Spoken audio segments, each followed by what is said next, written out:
চট্টগ্রামের আনোয়ারা উপজেলার উপকূলে বঙ্গোপসাগরের জোয়ারের পানিতে ভেসে আসা এক অজ্ঞাত ব্যক্তির মরদেহ উদ্ধার করেছে পুলিশ।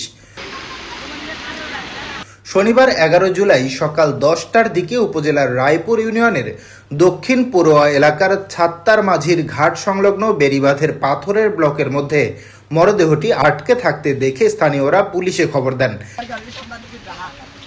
পুলিশ ও স্থানীয় সূত্রে জানা যায়, জোয়ারের পানিতে ভেসে আসা মরদেহটি বেড়িবাঁধের পাথরের ফাঁকে আটকে ছিল।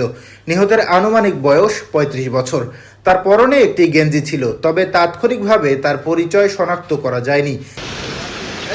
স্থানীয় ইউপি সদস্য মোহাম্মদ রফিকুল ইসলাম বলেন, স্থানীয়দের কাছ থেকে খবর পেয়ে তিনি ঘটনাস্থলে যান এবং পরে পুলিশকে বিষয়টি জানান। ঘটনাস্থলে গিয়ে তিনি বেড়িবাঁধের পাথরের নিচে মরদেহটি আটকে থাকতে দেখেন। এখানে ঘাট থেকে ফোন করা হয়েছে, আমি তখন বাড়িতে ছিলাম।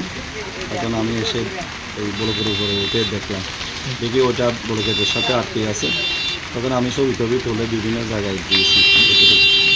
ঘূর্ণিঝড় গেল বা এটা অ্যাক্সিডেন্ট হতেও পারে, বা এই নৌকা ডুবছে অনেক জায়গায়, হয়তো এরকমও হতে পারে। শিওর তো ধারণা করতে পারতেছি না, যে যাচ্ছে এতটুকু ধারণা আর কি। আনোয়ারা থানার ভারপ্রাপ্ত কর্মকর্তা মোহাম্মদ জুনায়েদ চৌধুরী বলেন, পুলিশ ঘটনাস্থল থেকে মরদেহটি উদ্ধার করেছে। ময়না তদন্তের জন্য মরদেহটি চট্টগ্রাম মেডিকেল কলেজ হাসপাতালের মর্গে পাঠানো হচ্ছে। পরিচয় শনাক্তের পাশাপাশি মৃত্যুর কারণ উদ্ঘাটনে তদন্ত চলছে।